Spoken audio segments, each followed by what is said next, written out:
get started, one thing I believe on is starting on time. And not penalizing the folk that arrive on time. My name is Ron Rawls. I'm the president of St. Paul School of Excellence. St. Paul School of Excellence is a newly approved charter school here in St. Johns County. It's a public school, just like Crookshank, Osceola, Otis Mason, any other elementary school. It's a public charter school in St. Johns County. But what we've done, we put together a team, and I'll tell you about that team a little later on. And we've developed people with all kind of backgrounds. We've developed everything that it takes to be approved. And it's not easy to get to be approved in St. Johns County because we already have a strong school district. And we put together a very strong team, our governing board, and with various backgrounds, and we've been approved. And so now we're at the point now we're filling it up. We got a bunch of things that we're working on right now, but now we've opened up the opportunity for registration. So I'll go ahead and go through the presentation. All right, and what we've been doing, we had an open house about 2 weeks ago, and we will probably have another one in 2 weeks. What we're trying to do is trying to put it out there, make ourselves available as much as possible, so that people can kind of find out about the school. I think once people find out, they find out it's a no-brainer. This is our school. We have a school that's ours. Some of our older people in our community, they can kind of relate to that, having a school that they can claim as theirs. But some of our younger people can't relate to that type of terminology. And but now we have a school that's ours, where people are sincerely from the top to the bottom, sincerely care about our families. All right. So for tonight's agenda, that was the welcome. I'll introduce. Many of our board members are not here tonight because I'm just pretty much coming. So any of them that can come, they'll come through. But the ones that are here, I'll introduce them to you. And then we'll talk about why we're here. And then we'll do an overview of the charter school. And then we'll talk about our mission and vision, when we'll begin our inaugural school term, curriculum philosophy, the expected outcomes and goals, the parental involvement, and then the application process. And while we're going through it, if anybody wants to ask a question, you can stop me while I'm talking. And what I want is you to get the information, because I think that once you get the information and you understand what it is that we've been blessed to be able to do, I think that it'll make a whole lot of sense to you, and then you can have that opportunity to go and share it with your friends and your family members. But first of all, our governing board, we initially started out with the concept of private school, and but there's a target population that we want to serve, and in that target population, with the private school, we're going to have to charge a tuition of $4,200, and there's a scholarship that was made available to families that could qualify, but not everybody could qualify for those scholarships with the population that we're trying to serve. And so as we were going through, the state of Florida really came to the point to where you saw that they were really pushing charter schools and really promoting charter schools and funding charter schools. And then so we made a switch about a year and a half ago. Well, actually last year, last spring, we made a switch and switched to going in the charter direction, and that meant that we would be able to pay our teachers competitive salaries, so that we can have the best teachers. That meant that we would have the funding that's necessary, so our families wouldn't have to try to qualify for scholarships. With those scholarships, based on how much that parent made, child might be able to come free, child might be able to get partial scholarship, child might not be able to get any scholarship, and we didn't want to put that kind of burden. So we switched and to the concept of charter school, and the process was it was a tough process of going through and becoming approved, because in St. Johns County, we can boast that for the last 4 years, we've been the #1 district. But everything ain't always like it sounds. And so I have the opportunity where pretty close with the superintendent and get a chance to talk to his principals and whatnot. And so I always try to share that. You know, when we're saying number one thing that I always have a habit of doing is going and looking to see what those numbers look like for our minority students. And I do a lot of volunteer work in Crookshank and Murray and Sebastian and St. Augustine High, and so I always go and get the minority numbers in to see if our numbers are never reflective of what we say we are as a district, and so that's always been a strong concern of mine. So we put together, and this governing board right here, we actually have more people that work to put this together. And those people fill committees and whatnot. We have people that are in the school district, have this background that are on committees that are on this governing board. But we put together a real strong team when we work with this. I'm a pastor, I'm a community leader. I have vision, I know what it is, what I want, I have high expectations. I know where I want our kids to perform, but I'm not an educator. And there's no way in the world I might see the need for us to have our own, but I don't have the skills to put a school together. And so we brought together people that were qualified to help us put this together. And then many of those people still are on committees that we have, support committees, but then we also have a governing board that actually operates the school. And with the governing board, we have very diverse backgrounds. And so with the governing board, my name is Reverend Ron Rawls. I'm the president. I'm also the pastor of St. Paul AME Church. Then we have a guy named Mr. Ron Russell. You all may know him, but he's a former educator here in St. Johns County, former administrator, former principal, and right now he's actually walking through the door, but he's actually a supervisor of interns over at Flagler College. And so he brings, these are the skill sets that he brings to the table. And there he is, just walking the door. And then we have Miss Martha Brennan. She's our secretary. She serves as, she has a very strong marketing background. She does national marketing. She'll probably be here about 6:30. She works at a marketing firm over in Jacksonville, but that's what she brings to the table, a real strong marketing background. And then we also have Ms. Jacqueline Bryant, who's our treasurer. She's a retired nurse right here in the front page, so front row. And so she's able to bring those skills and resources to the school, to the St. Paul School of Excellence. And then we have Ms. Anna Backen. She's also a board member, and she's retired with WorkSource? With WorkSource, and so she's very good with human resources, employee development, that type of stuff. So that's the skill set that she brings to the board. And then we have Ms. Karen Rowe, that's on the second row. She's also a retired educator here in St. Johns County, and used to be the president of the Teachers Union. And so that's a skill set that she brings to the table. Then we have Dr. Edwidge Bryant. She's not able to be here tonight, but Dr. Bryant is a professor at the University of Central Florida in the College of Education. And so she brings a very strong skill set to the board, especially from the curriculum side.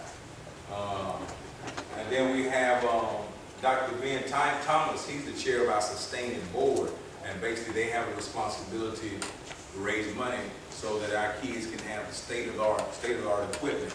We want to make sure that all the cutting-edge technology, everything that can be beneficial to education, that our children are able to have access to that. And so his responsibility with sustaining board and his committee is to go and raise those additional funds so that we can make sure that we have those things.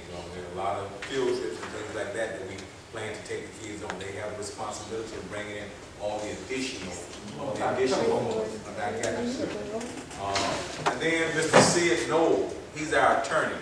He's from Flagler County, but he's our attorney. He has a very strong, he has a lot of experience working with school districts and charter schools, and so he represents us in our best interest and looks out for us, make sure we don't get ourselves in trouble, and make sure that all our contracts are good and everything that goes along with that. But Sid Noel is our attorney.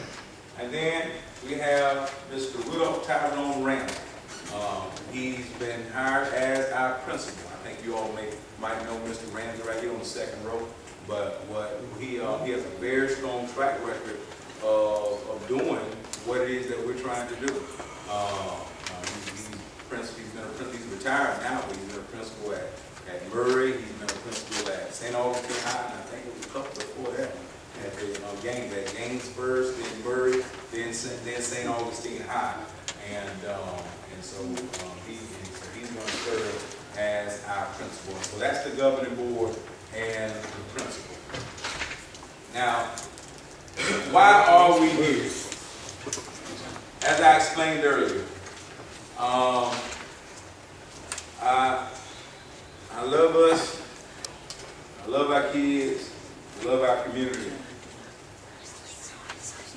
But one problem that I have is that I don't think sometimes we're fully informed. And I think it's a real serious situation. You know, I celebrate in St. Johns County, I celebrate that we've been #1 for 4 years. But as I shared with you in the beginning, as soon as I see things like that, the next thing that I go and do is see, well, how are our kids doing? And when I go and pull those numbers don't say the same thing. And the mindset that I have that any kid can achieve at a high level. And there's no reason for people to assume that some kids are just naturally going to perform lower than other kids. I think that every kid can be competitive if given the right situation. And so, a couple of facts that I went and found. In St. Johns County schools with the 4th grade in reading proficiency, and basically what they do is they look at, we know, all of us know about the LCAT.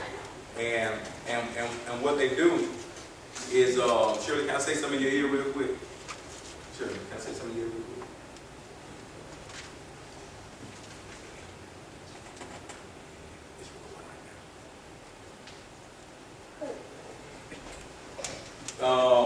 Here in St. Johns County, in the 4th grade reading proficiency, we see where Asians are 90% proficiency. Hispanics are 82% proficiency. Proficiency means that they're on track, on grade level, reading where they're supposed to be. Whites are 86% proficiency, overall 83%, but the number that I don't like, all those other numbers are great. Those are good numbers, and that's a number that you can run around and say we're #1 about. But what I don't like is where our kids are 52% proficiency. And I don't believe that it has to be that way. I know for a fact that we can do better than that. But I think expectation plays a huge role in performance. I think whatever you expect a child to do, and then you're willing to do what it takes to work with that child and their family, those are the results that you're going to get. And I'm not sure, this right here, this gap, at 52%, between the 52 and the 83, that's a 31% achievement gap. Now, that's not acceptable at all, to say that our kids, that it's acceptable for our kids to perform 31% lower than the other kids in reading proficiency. And reading is that's the base. I mean, you got to know how to read to do math. You got to know how to read to do science and social studies. Reading is where it starts at. And so if we start at 30% behind, that's 3-letter grade, you know. And so that's not acceptable for that to be the norm. And I'm not. A lot of folk can bamboozle folk, but you can't bamboozle me. I know that our kids can do a whole lot better, and there's evidence that all around that shows that we can do a lot, but we have to expect it, and then we have to be able to put our kids and their families in a position to produce. And if we do that, they will produce, if we expect the production. And so that's one reason we're here, because that's just not acceptable. And then also in the math proficiency. Here in St. Johns County, Asians are at 97%. That's something you can shout about that. Hispanics, 81%. You can shout about that. Whites, 86%. Overall, 84%. You can shout about all that. But I am not going to shout about our kids being at 57% and overall is at 84%. That's a 27% achievement gap. That's not acceptable. These are not made up numbers. These are facts. And that is absolutely not acceptable. We can't even bring our kids through a system to where it's acceptable that the gap is that large between them and everyone else.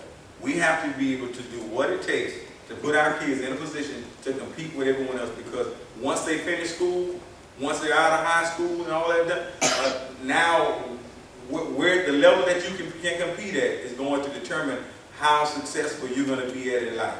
And life is not going to do like school. In school, you can jump in there with everybody else and say, we're number one. But in life, unless you perform at a number one level, you're not going to get number one results. And what we're doing is we're allowing our kids to run around with the crowd saying we're number one. But then when it's time to go out there and get a job, they're not going to be able to get the same job because some kind of way we made them think that they didn't have to perform at the same level as every other kid. And so that's not acceptable. And then a recent study that I just found out just this week, and I didn't add it, but just found out that have some inside folks to share some information, but I just found out that they just did a study in St. Johns County, and we're number one, great, we're number one, but we just did a study and they studied 10th grade black males. 10th grade black males in St. Johns County are failing. So they're not at proficiency, they're under proficiency. They have 10th grade, 82% of 10th grade black males are currently not past the FCAT, are failing the FCAT. And so what that means is those kids have 2 more years to pass the FCAT. If they don't pass the FCAT, they're not going to get a standard diploma. All right? And that back there just don't sound like something to shout about. Our kids, we have to prepare our kids to be able to perform. But if they're going through a system to where it's kind of okay to be at this gap, because one thing that schools can get graded on, even if little Johnny was at a 1.2, whereas a 3 is the proficiency, if little Johnny was at a 1.2, and the next year little Johnny came up to a 1.3, that's a plus. That's a plus for the school. So that's a good thing. That's not a good thing for little Johnny. Okay? And so we have to expect more than that out of little Johnny. And so with 82% of our black males in the 10th grade that are currently have failed the FCAT, basically what they're saying is that when it comes time to graduation, that number is not going to be so good. And so now we boast that we have I think it's a 92% graduation rate, and it's 86 among blacks. Well, I did a little research, and let me turn this off for a second. We'll get back to it. I just want to convince you all that it is a need for us to be here. I did a little research and just pulled up a state site. I'm not sure if y'all can see those numbers. But basically what it says is in the state, this is St. Johns County. This chart had every county in the state of Florida. But it says in St. Johns County,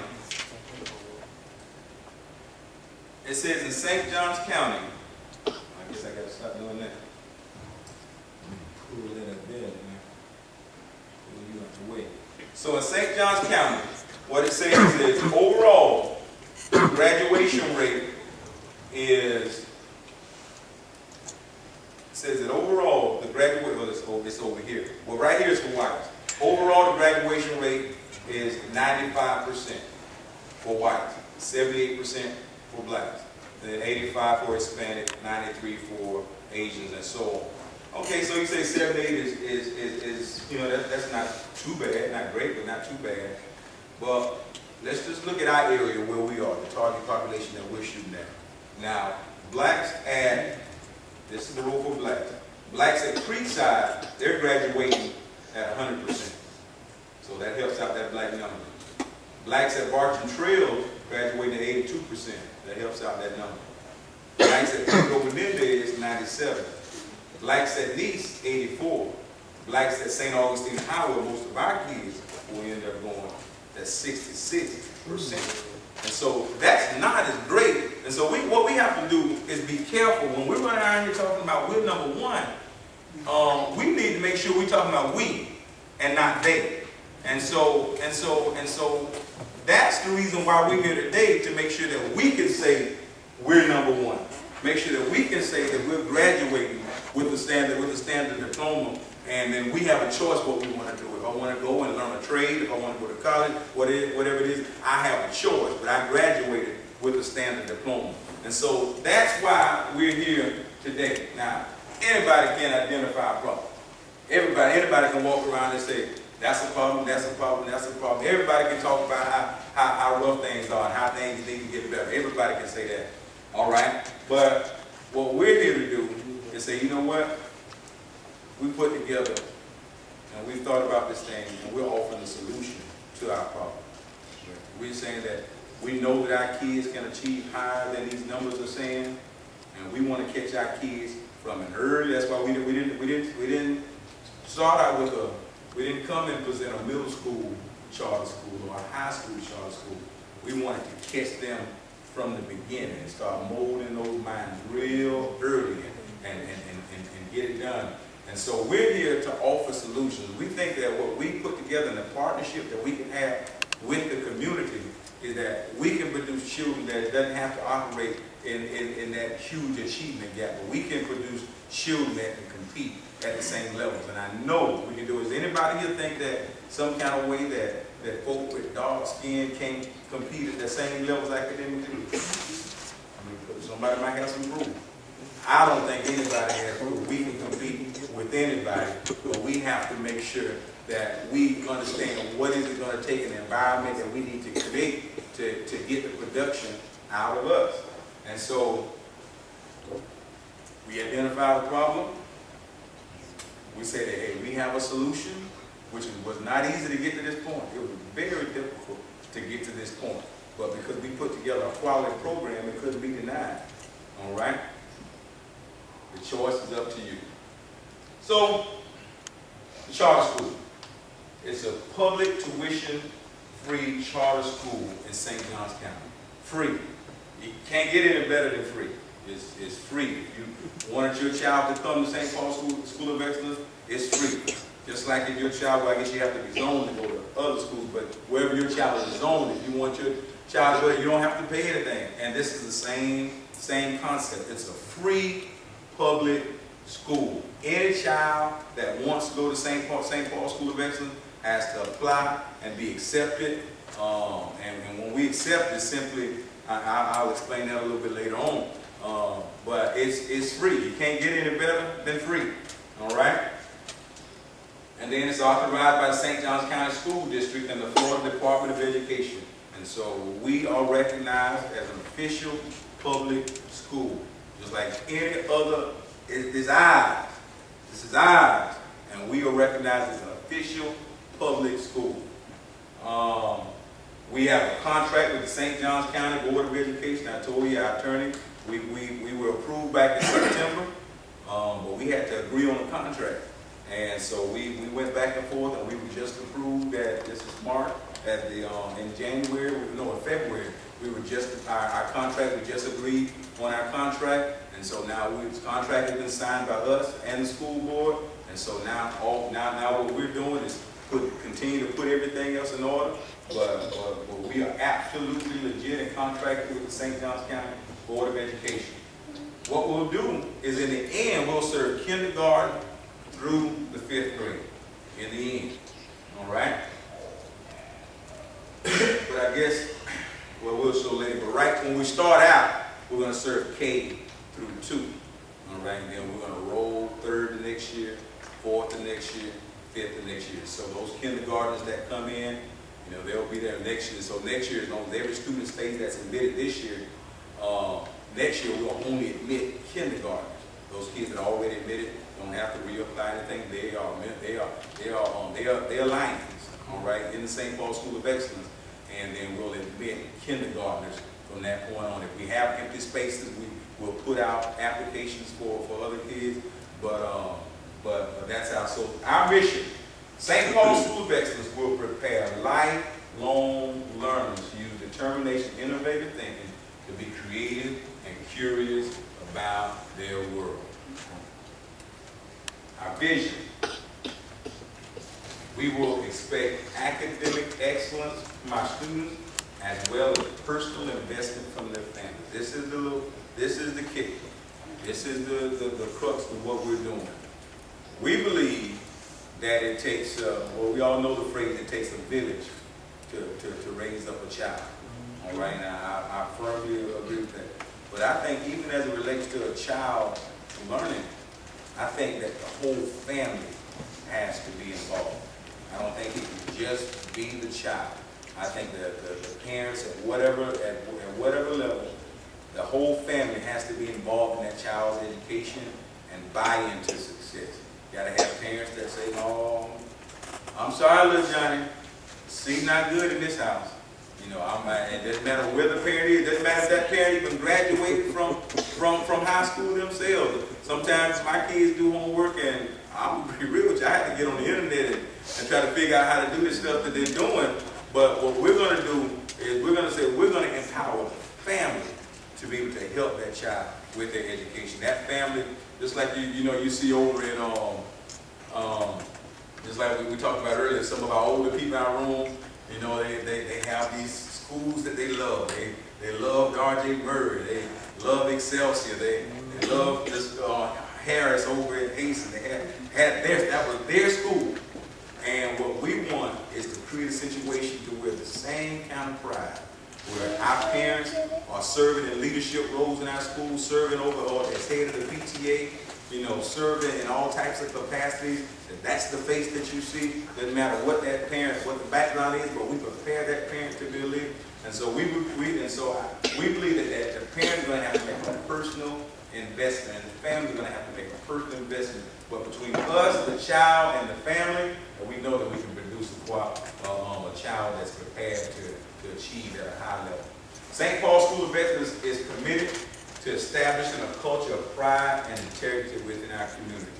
This whole thing is a community thing. We see some things in our community that we don't like. You know, I got kids that I mentored there. I was working with them in the 6th or 7th grade and 8th grade, and now, you know, they're graduating, and I see some that dropped out. I see some that just hang out up out of Food Mart, and I pull over and talk to them, and sometimes I'm just not.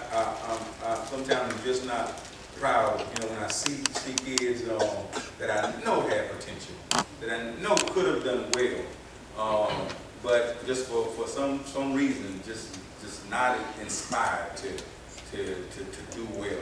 And what we want to do, we want to create a sense of establish a culture of pride and integrity within our community. Our campus is going to be beautiful. It's going to be beautiful. We have 2 sites that we're working on right now, but you're not going to see a bunch of paper and things. I mean, it's going to be something that we're going to be proud of. And we want that same type of pride to expand out in our community. We're doing this work right here now, down Duval Street, and getting ready to do St. John Street. When those are finished, we want that same type of pride to say, you know what, even in our communities, we're not going to allow paper to just walk down the street and throw paper. We're going to really be proud of our community. This is our community. And we want St. Paul School of Excellence to play a role in making sure that we're raising kids that are proud. You know, we want our kids, we want my little sister right here, says she can't wait till she can get in St. Paul School. She done fell asleep now. What's her name? Alasia told me, she said, I can't wait till I start St. Paul School of Excellence. But we want our students that when they leave and they see another child somewhere, they might be at the park somewhere playing or something, and they see a kid throw some paper down, say, hey, what you doing? No, this is our community. And then we want to establish a sense of pride and integrity within our community, and then our kids go out and our parents go out and then begin to convince others that, you know, we gotta feel better and more proud of our community. As a school, St. Paul School of Excellence will provide a learning opportunity with an emphasis on academics, linguistics, and social growth. So academics is going to be very rigorous. We're going to challenge our children. We're going to expect performance. And then we're also going to work with the way our kids speak. Has anybody ever, they have these things now where you can, on the phone, you can like say the prompt instead of you can either type a number or you can say a word. But sometimes when the way you talk don't sound normal, like with queer, and so Ron, or whatever it is that's prompting you to do. You saying the word, but it's not understanding the way you talk because your vocabulary is not, your linguistics is not quite. We're going to expect proper linguistics from our children. We understand sometimes we get in places and you use certain words and you're just chilling and whatnot, but you got to know how to talk. All right, and so we're going to expect when our kids are on our campus, they're going to speak the right way, and because they're going to have to once you're out. And you go and try to get scholarships or go try to get jobs and things like that right there, you got to know how to talk. And it's already tough with our kids anyway because with the Facebook and the text and the way they spell stuff, I can't even read some of the stuff. But it makes you lazy in your spelling and everything else in the way you talk when we start getting that relaxed. And we can't afford to be relaxed like that right there. We have to be ready to compete. And so linguistics is going to be a strong emphasis. And then social growth. Know how to... the young man know how to, grow up, walk up and shake somebody's hand and look in the eye, don't give them a little limp handshake, shake the hand, look in how you doing, sir, and present themselves, speak well, know how to discipline that argumentative spirit and turn it into debate, know how to make a good point. And so those are the kind of things that we're gonna teach our kids social growth, know how to function, in this world, know how to look people in the eyes, not look down at the ground when you're talking to folk. Have confidence. And so that's going to be a very strong emphasis in the St. Paul School of Excellence. Students' social and emotional development will be strengthened by the school's curriculum and environment. And it's going to be a disciplined environment. It's not going to be, army, boot camp. But it's going to be disciplined. First of all, it's going to wear uniforms. These are uniforms. These are the shirts. And so they'll have a choice to wear. It'll be either a white shirt like I have on, or a burgundy shirt like this right here. It has our logo, St. Paul School of Excellence. Or it's a little cool for the little girls. They have a little sweater they can wear. And then there's a black windbreaker. Not black, it's burgundy. A burgundy windbreaker. For a burgundy windbreaker for us when it's a little cool. They'll have khaki pants or khaki skirt or khaki shorts or khaki skirts, I think that's what they call them. But in reality, and what this does, it cuts down a lot of distraction. Nobody's competing to say who got on this or who's got on that. Nobody. Just like all our kids are, they're coming to school. They're well mannered. They're learning discipline. And then for the parent, save you a little bit of money. Yes. These shirts will cost $12. And so if you imagine a school is five $12 shirts. What's that? About $60? How much is that? That's about $60. So $60 to take all your shirts. And then these pants right here, the little tag on, I can't remember what tag said, but I think it said something like $8 or $10 or something like that. These little skirts were somewhere around the same price. Just imagine for less than $200, you got school shopping done. You can go and do something else. And so that's a real easy school shopping process right there. You got to go through what we gonna wear this morning. We'll just have it clean and ready to go to school. And so it's real, but it's gonna look nice. One thing that I learned in our mentor program at the different ones we run, St. Sebastian, and we used to run at Murray. Man, like at Murray this year, we asked the kids. We said, it's a different thing. You all are coming to us now. Do you all want to still, dress professional? It's up to you. And the kids was like, yeah, that's what makes us stand out from everybody else. And so they dress up and dress professional on Wednesdays, and it makes the kid feel good about himself. You know, when sometimes we might not understand it, but it makes the kid feel good about himself. And so these are our uniforms and very costly effects. It almost sound again. All right, we almost we hung it up for a long time this time. All right, all right. So our inaugural school term, we're going to start. The first day of school is August 20th, 2012. We'll have kindergarten through second grade. So every child that will be in the kindergarten, first grade, or second grade for next school term is allowed to, is able to apply right now. We'll start out with 108 students. We'll have 2 kindergarten classes, 2 first grade classes, and 2 second grade classes. Each class will have 18 students per class.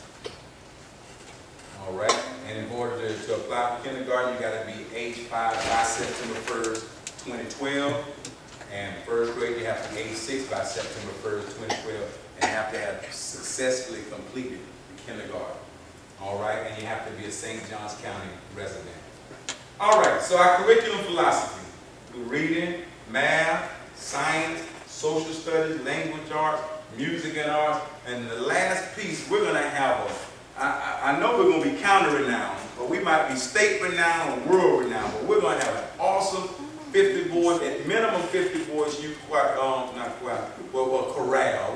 We'll have a minimum 50 boys youth choir, and what I envision is whenever they have something special, you have the Martin Luther King banquet, you have all the different things that you have going on, and I imagine 75, 80 little kids dressed like this right here, coming up and having confidence and standing up and showing poise and discipline and standing there and enunciating and pronouncing their words real well and singing with confidence and then getting all of that applause and walking off knowing that they were excellent. And I can just see folk I can see the Capitol calling, can your kids come and sing on this stage? I can see this group calling. I can see us traveling all around the country going and singing.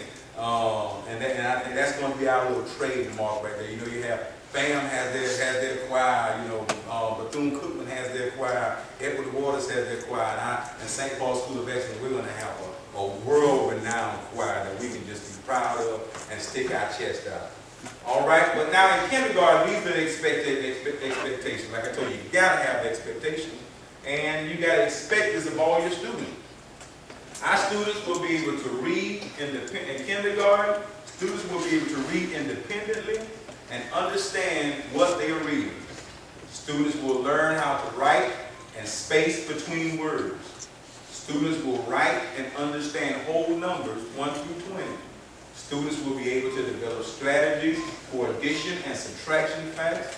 Students will be able to understand the difference between living and non-living things. Students will be aware of special events and honored holidays. Students will become familiar with computer technology to enhance learning.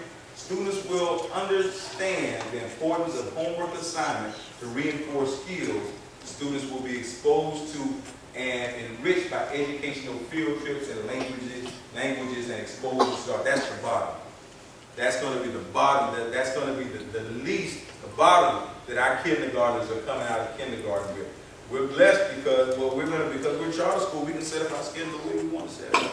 And what we've done is put an additional hour in the school day. And for those kids that need to be caught up doing that additional hour, they will have the opportunity to work with the teacher and make sure that we're not leaving them behind. And those kids that are ahead, they'll have the opportunity to go even farther and work on more challenging work that will push them and advance what they're doing. And so that's what we'll use that additional hour for. In first grade, students will be able to read independently, assign books and materials and above grade level. Students will be able to write for various purposes, such as daily journals, short stories, and poems. Students will be able to compare and understand the order of numbers 1 through 100. Students will increase their knowledge and addition and subtraction. Students will be able to identify the difference between living and non-living things and the cause of motion. Students will learn about their community and the use of simple maps and globes to identify specific places. Students will become familiar with computer technology to enhance learning. Students will understand the importance of homework assignments to reinforce and practice the skills. Students will be exposed to and enriched by educational field trips, other languages, and exposures to the art. Our students, the piece that Dr. Bryan, our board member that I told you about earlier, the piece that she's making sure that we're implementing is that in the first grade, our students, they won't have a whole class for foreign language, but they'll have a segment where they'll learn a foreign language. All right? Our students will do whatever we expect from them. If we expect down here, that's what we're going to get. If we expect up here, that's what we'll get. We see our students with anything else, they can memorize a whole song. All right? They are very, very skilled. They can go to, I'm talking about a little 3-year-old, can go to a TV and know what's on channel 42. You know, what's on this channel. They can learn what we feel that what we say that they can learn. And so we're gonna push our students, and they're gonna perform at the level that we expect. And then second grade, students will be able to read for understanding and provide answers for questions such as comprehension, fact or opinion, and comparison contrast. This is second grade before they even reach the FCAT taking grade, which is third grade. Before they even reach that grade, they'll already be prepared, because now you're talking about things that when they know how to do this right here, it's nothing. You don't even have to just teach at that, because they're already so advanced that they already know how to do what that test is going to require. All right, students will be able to write legibly in manuscript and cursive writing. That's why I probably need to go to St. Paul School of Excellence so I can learn how to write legibly. All right, students will write using the appropriate punctuation, capitalization, and spelling. Students will learn how to use multi-digit addition and subtraction facts. Students will be more hands-on in learning about solids, liquids, and the uses of energy. Students will become familiar with the world around them using maps, globes, and informational text. Students will become familiar with computer technology to enhance learning. Students will understand the importance of work assignments to reinforce skill and enhance learning. Students will be exposed to and enriched by educational field trips, other languages, and exposure to the arts. And so these are all things that this is the base that we're going to expect out of our children at these grade levels. And so the way it's going to happen is the parents, we're going to be partners. The school, the parents, the community, the grandparents, we're going to be partners in this thing. This is going to be our school. I'd love to see just a whole community of folk walking around with their Lion logo on their chest. Our school that we're proud of. The parents will make a pledge, and they'll sign a contract agreeing to be involved. What we're going to do is we're not going to take for granted. We're going to utilize what our parents bring to the table. And so we're going to work together as a community. And so what we're saying is every month we're going to provide workshops to empower our parents. All right? Some of our parents might already have special skills. Say when we do a financial literacy workshop, we might have a parent that's in banking, or we might have a parent that's an accountant, and then that parent will give back and play a role, and then and provide leadership and training in that workshop. And we might do another workshop that deals with parenting skills or whatever. The parents will play a role, and we'll decide 9 workshops that we can benefit from as a group. And those are the 9 workshops we'll do through the school year. And we'll use our parents that have certain resources, and we'll feed off of one another. You know, when we're dealing with diet and healthy living and things like that. You know, we might have a parent that's really into healthy living and healthy eating or into the medical field that can provide resources. And so we're going to use the community that we have. So we'll be surprised with what we have in our midst. When we get our parents involved into this, we'll be surprised with parents that we might not have thought brought anything to the table. People might not have thought they could bring anything to the table. and find out these parents really have some special skills. And we're going to benefit from one another. And so the parents are going to sign a contract that's saying we're going to be part of this. We're not just going to throw it. We almost there. That means we're getting close to the time. The parents aren't just going to throw the kids and just send the kids to school and say that no, everybody's going to be aligned. Everybody's going to be a part of the St. Paul School of Excellence, because that's the difference. That's how it's going to happen when the parent and the school are clear partners. And then we'll have the monthly workshop that I told you about. Financial literacy might be one. Adult education might be one. We might have some parents that need to go ahead and finish their GED or do some kind of specialized training. So we need to bring in resources to empower those parents. All right. So parenting skills, we already talked about that one. Or professional development. You know, we might have some parents that want to up their game a little bit. You know, they might want to be in a position to where now they can put themselves in a place to where they can go and make more money. And so we can, you know, teach out how to do resumes and how to do interviews and things like that to empower our family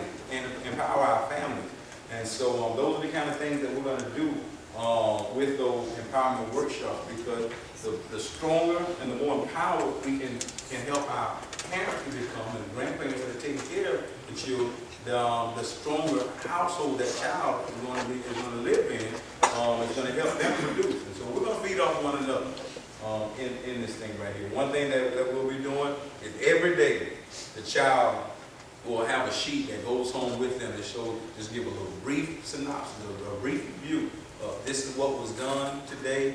And so when that child comes home, that parent already have a cheat sheet. Said when they ask the child, what did you learn here? And the parent already have the answer and can go just a brief thing, not a long homework thing, but just something brief. Bird's eye, just a snapshot of this is what we talked about today. Now review this with the child and make sure that they retain it. And that way the parent is playing a role in this also. And so the application process. Right now is what's called the early bird admissions lottery. And what we're trying to do right now, we started our applications, we opened it up on February 1st. And this phase right here is going to go through, it's called the early bird admissions lottery. It's going to go through till March 31st. What's going to happen, we have 36 kindergarten slots, we have 36 first grade slots, and we have 36 second grade slots.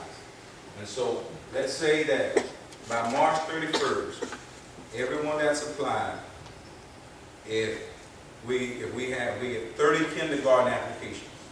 Well, making sure that we can serve. Now, if a kid has a severe disability and we know that we can't serve that child because we don't have the resources, we'll have to refer that child to another school, and that's what the school district does when they're not able to serve the child. But saying that these are everyone that's in that application process, that we have the capability of serving that child, and it's only 30 kindergarten, that means all of those kindergartners will be admitted. Now, if we have 36 spots and 37 people apply, now it goes to a lottery. And so everybody's name is in there, and we choose 36 names, and those are the ones that submit. We can't look at it. We can't say, well, I know, this person, I know that person. We got to blindly pick the name. And so what we're hoping in this early bird process, because there's going to be another regular admission after this process, but we're really, really hoping that all the families that need this, that they don't drag their feet and miss this opportunity and end up in the next phase to where they might get in or might not get in. And so we're hoping that you tell you that you heard and jump on it with your kid. You know, some family and friends that you know will benefit from this right here, from the school that really cares about them being able to compete at the highest levels. We're hoping that they can, and it has to be a completed application. So if they get the application and now we review it, and we'll send a letter and contact you saying these are the items that you need to add in. It has to be a completed application. So we're hoping that we jump on this real quick and get this done, and everybody that needs it gets in this early bird admissions lottery process. And you got the application steps are, the first thing you do is submit the application for each child. So if you have If you have a couple children, 4 children in your family that fit in that grade level, you have to submit 1 application for each child. You can either get a hard application tonight, or you can get it at any time from the church, or you can complete the application online at that website. And then what we'll do from that point is we'll review the application, and then if need be, there'll be a lottery, all right? Or if we don't exceed the number of spaces that are available, we'll admit everyone that we can serve, and then you'll get a notice of your application status a little bit after March 31st, probably that second week of April. You'll get a notification of the status. This is our contact information. That's Margaret Benton that I was telling you about. She's our secretary. But you can, this is our contact information. You get in contact with us. St. Paul School of Excellence, this is your school. This is your school. This is your school. This is something we can be proud of and say, this is our school. This is our school, something that we can be proud of and say it's ours. Our parents run it. You know, our parents have influence in it. They're not pushed to the side. They're respected in our school. They can sit at the table. They're going to serve on the advisory committee. They'll serve on Senate. They'll serve in the PTA. They'll be the leaders. This is our school. And as our school becomes powerful, our community becomes powerful. And so I thank you for coming. Are there any questions and answers? Yes, sir. What about transportation? Transportation. What we'll do is just like right now, I told you we have 2 sites that we're working on. And just like the school district, if you live outside of that 2 miles of those two sites, of the site that we finally choose, you'll have transportation. And so let's say where you live, let's say your child normally goes to Osceola, where you live, all right? And so what you would do is you would put your child would get on the bus they would normally get on. Then once your child gets to Osceola, there'll be a St. Paul School of Excellence bus over there. And all of those kids, once they get off of their bus, they'll get on the St. Paul School of Excellence bus, and they'll be brought over to St. Paul School of Excellence. And so just now, if you live within that 2 miles, just like you do now, you know, the child will walk, and the parent will bring the child to school. But on the bus. Now, if a child lives outside of, I think our radius is 6 miles, if they live outside of the 6 miles, and then the parent will have to bring that child to school. So if you live in Palm Beach, you're welcome to come, but you'll have a responsibility of bringing your child to school. And so that doesn't take you out of it. And so sometimes that work good. You might have a parent that lives in Hastings, but they work over here in St. Augustine, and so they bring their child when they come to work. They bring their child to school, and so kids from St. Johns County all over eligible to attend. All right? Yes, sir. What if I was a parent and I was able to get my child over to the school, but I didn't get off until like say 4:30, 5 o'clock? Okay. And we have an after-school program. After school, like I told you, we have an additional hour. So school doesn't get out till 3:30. You know, most schools get out at 2:30. St. Paul School of Excellence doesn't get out till 3:30. But then we have an after-school program that runs till, I think it's 5:30. That runs till 5:30. And so those parents that work, they can just sign their kids up for the after-school program. The after-school program will be a very minimal fee, just enough to make sure that we're able to pay our staff, and there'll be a strong academic piece even after school. They'll have fun and enjoy themselves, but if there's some homework or something that needs to be caught up on, we're going to have a certified teacher there that's going to be able to work with that child. Any other questions? Yes, ma'am. Education or private business where I live. Yes, that wasn't on there. The arts and music, or It should have been on that same, but if it wasn't, I'll make sure it's on there. But yes, physical education, that requires a law. And so physical education is a part of our curriculum. Yes, ma'am. Yes, ma'am. As a retired teacher who went through the drop program for the state of Florida, I was told that I couldn't work for the state under any of those agencies for a specific amount of time. We're not a public employer. We're a private employer. as a charter school, you can choose to either be a public employee or, even though we're a public school, you can choose to be a public employee where you take part in the state retirement system, or you can be a private employee. And we, in our application, we said that we would be a private employee. All right. Any other questions? Any other questions? None? All right. If there are no more, this is the time. If you guys want to ask a question for a friend or somebody. But yes, ma'am. Have the same menus and for lunch, for example? Yes, ma'am. And actually, what's going to happen this first year, because we weren't even approved until mid-September, and to apply for the National School Lunch Program, you have to have their approved and have their training for the beginning of September.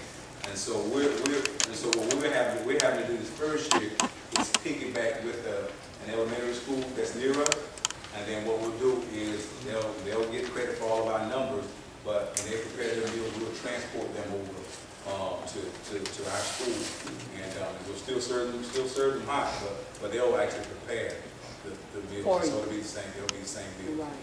But then once we get that thing this first year done, we're gonna still follow all the national restrictions and make sure that we serve it, but we'll have our own staff that will prepare our food. Because I think now everything, we found out that the lunches aren't even cooked anymore. Everything is prepackaged, and a lot of our kids have problems with eating the lunch. They don't even like it because it's not properly, it's not tasty and not inviting. Now this first year, with the same stuff, we'll have to do that. But after this first, now we're not going to pig feed all y'all, but the next, but we will. Oh yeah, and they'll be able to bring their own food. But then we will have our own cafeteria manager, but we still follow health and policy. But like the parent right here said, but a choice is always to bring your own also, and that's always available. Yes, ma'am. Will it be free or either reduced price lunches also? Even starting out where we are, except the school that we piggyback on will actually offer it. Okay. But even when we get our certification with the National School Lunch Program, we'll still offer free and reduced lunch. All right. Is any of our board members? I told you Mr. Tyrone Ramsey is our principal. We hired him as our principal. Anna Backlund. Anna Backlund, she's one of the governing board members that I told you about. There's Martha, one of our governing board members. Karen Rowe, one of our governing board members. Ron Russell, one of our governing board. Jackie Bryant, one of our governing board members. And somebody we're going to be adding to the team. We'll figure out the capacity soon, but we'll be Robert Nimmons. And so we have a very strong group, and behind us, there are other people, Rhoda Barrow, Carolyn Wright, Carolyn Jawara. We have a lot of other people that are behind us that have a lot of expertise in the school system, that are leading committees that are behind us. And so this is the governing board. And so if you know of people, amen, if you know of people that want to play a role behind the governing board and supporting committees, they're all welcome. This is a community school, and we're welcome to be a part of St. Paul School of Excellence. Our main goal is to prepare our families to be successful and our kids to compete at minimum the same level. But we believe that kids can compete at a high level. All right, but we have applications that are up here if you don't want to do it online. We have applications, and you'll turn, and then we have some frequently asked questions, sheets that are back there in the back on the table. Please make sure that you're signed in. And the governing board and staff are here to talk if you want to have some one-on-one conversations. But we want to thank you for coming. And we hope that your kids will be Lions in the fall. Yes, ma'am.